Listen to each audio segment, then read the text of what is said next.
We will now move on to the last part of the contest. Failure is great. Because let's be honest, we are all failures, or at least the best of us. Because failure, you never fail. There's this quote that says, you either succeed or you learn. And this part is about understanding how our nominees learned through failure. For that, we're going to welcome each nominee on stage. They will have to choose one color. This color will be associated to one of the partners of the event and one topic. Thank you very much, Anne-Laure and Maxime. Let's now welcome Loïc for the second choice. Let's test your knowledge of colors. Three, so red. Red. All right, red. And red is job burnout. And for the job burnout, we'll welcome on stage Olivier Daguet, the president of the Little Prince Swiss Foundation.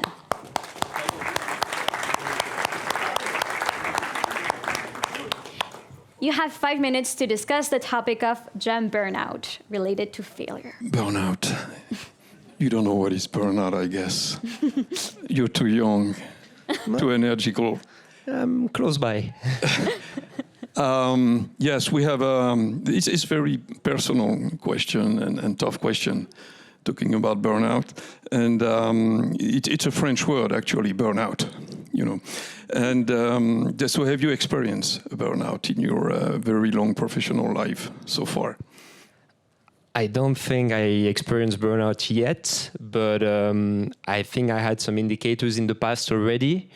Even many people around me, even my family, my parents, and the people involved in the company saying, Loïc, as I mentioned, I think currently I'm working approximately 60 to 65 hours per week, even on the weekends.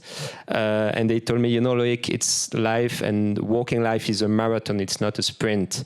So I need to learn about this, and I still need to do better and to try to find a bit more time for myself. But I haven't done a proper burnout yet. No. Do you know people in your environment, like friends or family or collaborators, that have experienced burnout?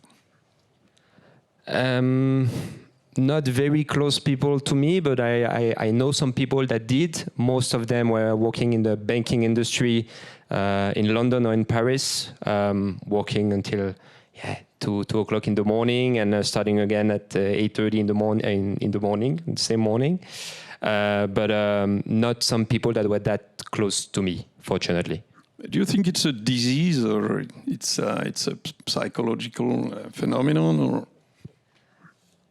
I would not say it's a disease. I think it's a mix of personality, company policies, pressure. And I mean, when you want to do too well and people are putting pressure on you, and you definitely want to have a positive outcome in your work, then this can bring to this kind of behaviors. I think you can last 3, 4, 5 years working that hard, but at a certain point, we have one body, and I mean it needs to last a few years. So you better take care of it and understand. And the people around you, your managers, also need to understand that we are human and fragile, and it's a risk for both, for the person, the employee, ourselves, and the company as well, to push people too hard. Yeah, you're talking of responsibility of the managers. As a manager, do you care about this kind of risk among your collaborators? Yes, it's honestly one of the main risks I see. As I mentioned, we are doing a lot of transformation, and we have many projects at the same time. But I know that the projects that are being done by the people, not by myself or alone. So it's one of the main risks I perceive, to lose some key people. And I always had kind of a motto: I want to manage like I would like to be managed. And I think that just keeping this principle is very important for to have a healthy relationship with your employees and your team. People of my generation, they think that the new generation is more sensible to the burnout of this kind of phenomenon. What do you think of that? So I think it's partially true. Today, sometimes you just do a remark to someone, And the people that is absolutely fine is burnout the next day because he I don't know, the person came 2 days in a row, 1 hour late to the job, needs to be mentioned, at least in our business where you need to have people in the stores or like in hotels, you need people to be at their position on the time, and you just say, okay, please come on time tomorrow, and they are on sick leave for 2 months. So it's very touchy how to make a feedback or a negative feedback to a person and to see this person on the next day. I really see that in our company. So burnout is also social. It's something about the evolution of society. And a good reason not to work sometime as well, my perception. So this is what I see. It depends of the personalities, of the role of the person, but of course, logistics, for example, is not the easiest job that you do when you need to take clothes out of cartons and put them back. And usually most of the people doing this kind of job, they do it because they need to do it and not by passion. And of course, sometimes when they take a remark to use it as not needing to work the next day. Thank you. Thank you. Fortunately, you don't seem to have that problem. No.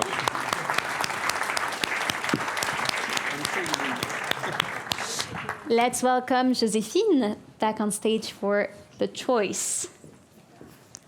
We have 3 colors remaining. Lila? Lila, is that blue? It's blue. Yes, right. Blue, and blue is the topic of career crisis, and I'm happy to be the interviewer for this one. Oh. So let's sit down here. Have you ever considered quitting? Very rarely. But yeah, it can happen. Suddenly you doubt of the path you have chosen to take, and you say, okay, maybe I should do something else. I could do anything, so let's go. But actually it never, it wasn't real. It was just a thought, and then I just continued, so not really. What makes this thought come to your mind? Is this... Well, of course, time to time you're disappointed of what comes out of a show or a book or a project, and you say, okay, all this energy for that, will I continue? But I mean, if it's really what you want to do, and if you're convinced of the meaning of what you're doing and what it brings to the people, and that it has something that you can bring to others, then you have to do it, and you just continue. It seems this notion of purpose is... It's essential. This is very essential. I mean, it's not about, like, again, I was saying, it's not about being in Hollywood. It's about being able to give emotions, or to give another perspective on the world, or, you know, that kind of question. So, yeah. If there was a parallel reality where you were to lose that purpose for art and theater and writing, what do you think you would do? Nothing. Nothing. No. Or was never something a plan B. creative, probably no, because I mean, I knew I wanted to do that when I was a child. Then I said to my parents, and they were wise enough to say, okay, we give you 2 years and we'll see. And then I got into one of the best school in Europe, and that was it. So the question never came. If I had to do something. Yes, I did subscribe to university in case I wouldn't go in that school, because it's a concours. A competition to get in. And so I subscribed to be in history of art and literature. And this summer I was with my mom in Gênes, and we were looking at Palace, and I was really just not looking at anything. I said, I hope you will get in that school, because I don't know what you will do. So no, I never asked myself that. No plan B. We have many people in the room who probably have experienced some kind of identity shift in their careers, like you changed path. But identity shift is kind of what you do on stage. Yes. How do you do that?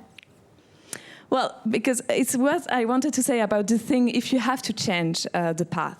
I'm quite sure that you can change your job or how you dedicate yourself to something and to go to something else. But if you stay true to yourself, if you think, okay, this is not a good path, and time to time it's good to accept that it's not a good path. Okay, how could I bring the best of myself in this direction, and what it makes sense for myself, and then for the others? I think it's totally possible, and it's what we do when we play a character. Even though all the characters can be very different, there is always something true in the center, which is what we are, and that you cannot change. But when you play a character, you need to study it, I guess, and therefore maybe you've seen or tried to embody what it's like to have another job. Not exactly, because it's how this character comes to you and how it will resonate with yourself. So it's kind of always the same process, even though it's a princess and then a journalist and then, I don't know, whatever. But it's how it will resonate and how you can bring the most vivid and true elements that come from you. So it's always the same, actually. Okay. So if I understand you correctly, you've never truly experienced a career crisis, or at least you've never perceived them as crisis. No, I think I perceived as a step which was necessary to know better what I really wanted. And do you have an example? Yeah, I mean, if you're doubting because you're disappointed in what you did or how it got perceived or whatever, then you have to just to consider, okay, what did I do wrong? What I can do better? I don't know if you know this quote by Samuel Beckett, which is, I think Vavrika has it on its arm, which is, ever tried, ever failed, no matter, try again, try better, fail better.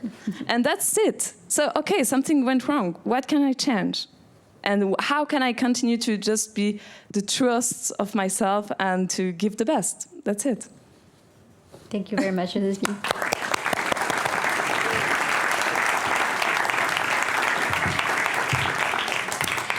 We'll now have Andrea back. 2 colors remaining.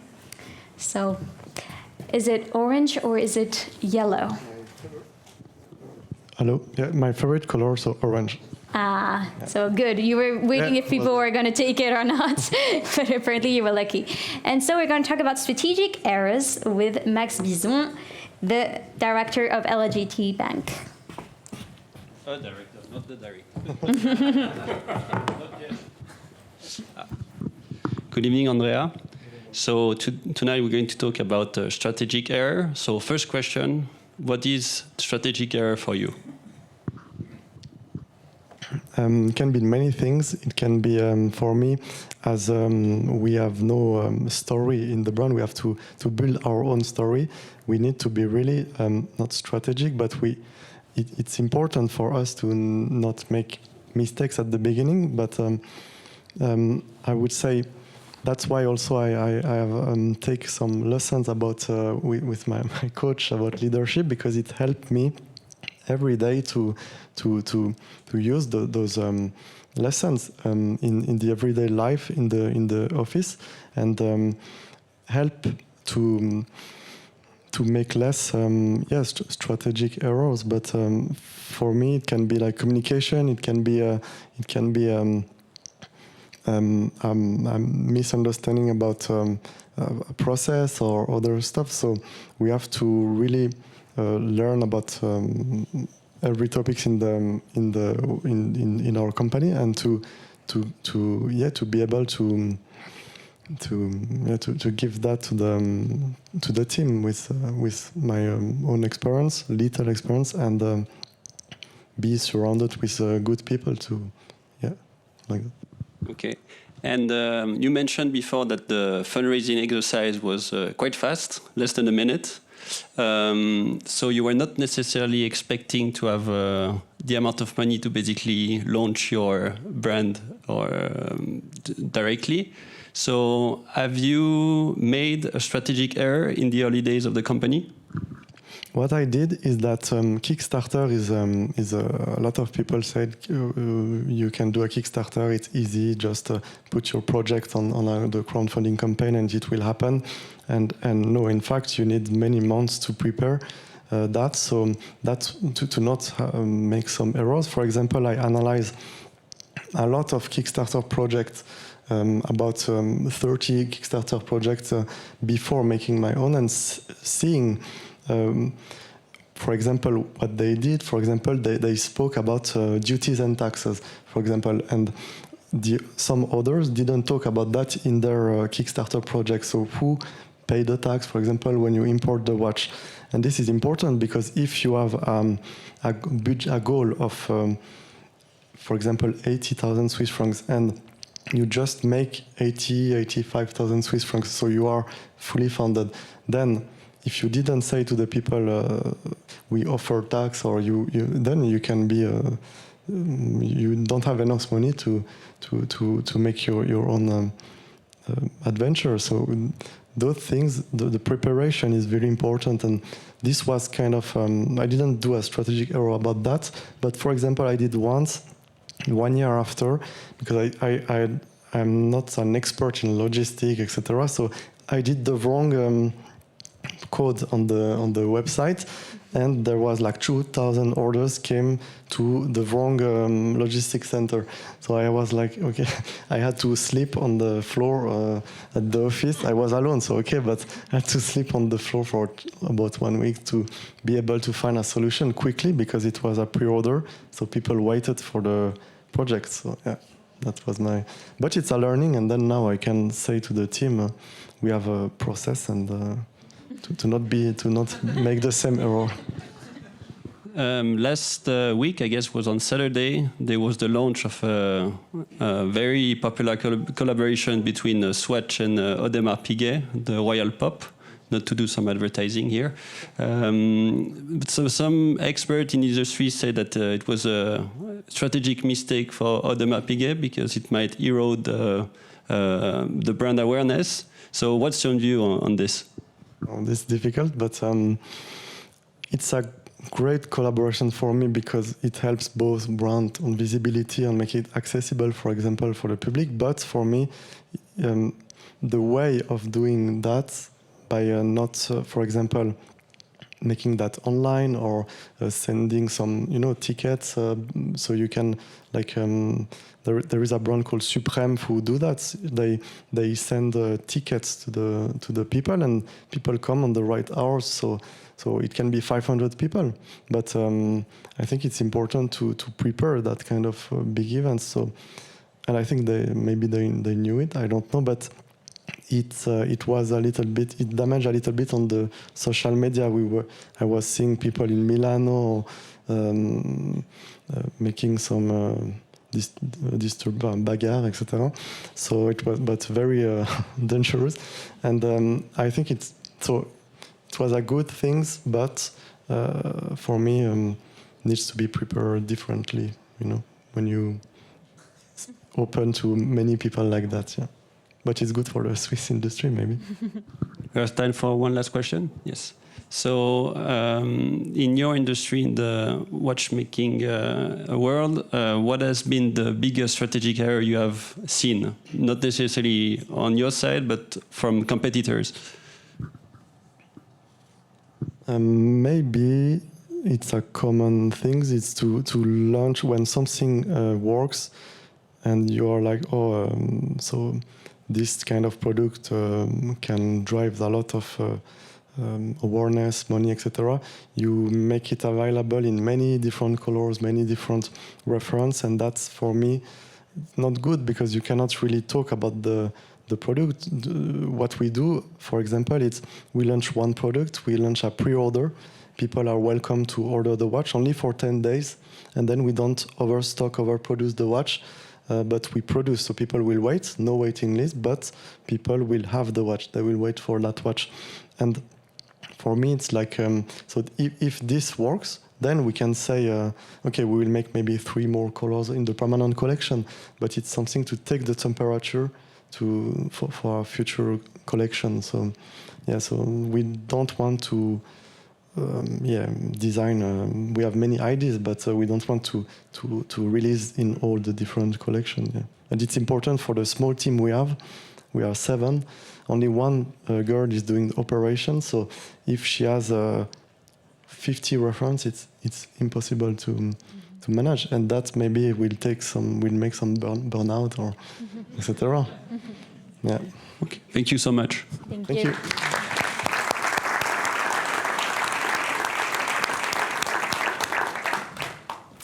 Mathieu, J'hésite. the stage is yours. Tu es face à ta destinée qui est jaune. Découvrons ensemble. Jaune. Interpersonal conflicts. We'll welcome on stage Hakim back. And if you want to ask the questions in English, I think.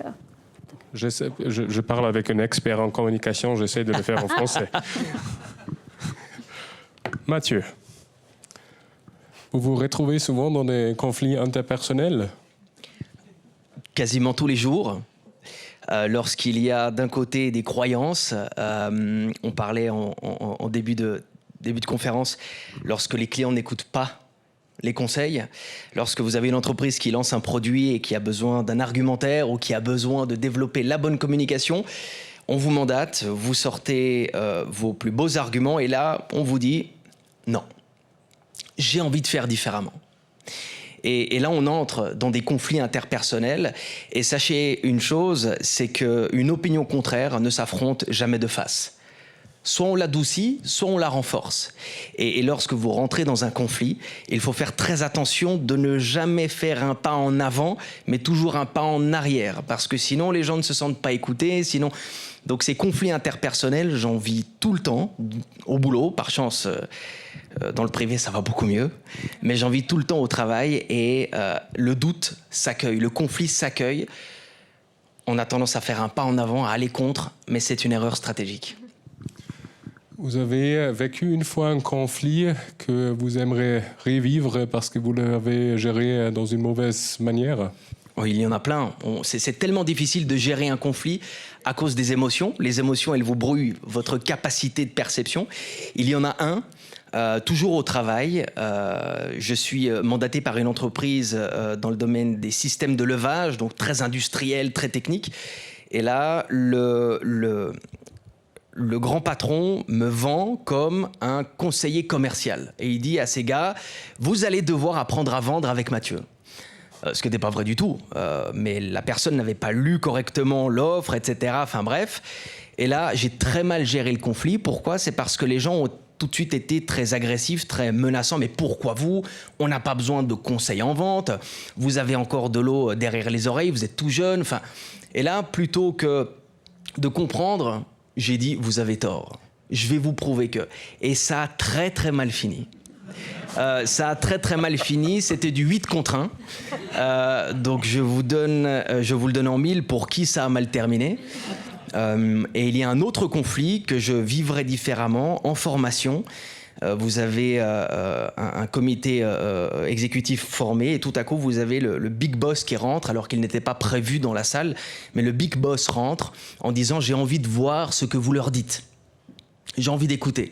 Et lorsque la hiérarchie débarque, ça, c'est mort, c'est fini. Et là, je suis rentré en conflit direct. J'ai demandé au big boss de sortir. Je suis finalement le premier qui est sorti. Parce que de nouveaux combats d'ego, c'est comme ça. Et ce sont 2 éléments qui me resteront toujours en tête. Je sais pas si... Je pense que après coup, oui, peut-être que je ferai ce pas en arrière plutôt que de tout de suite vouloir montrer qu'on sait, qu'on maîtrise. Ce sont 2 exemples qui me resteront toujours en tête. Qu'est-ce que vous avez appris sur vous-même après avoir vécu multiples conflits? Je pense qu'on sait, la seule certitude qu'on a le droit d'avoir, c'est qu'on ne sait rien.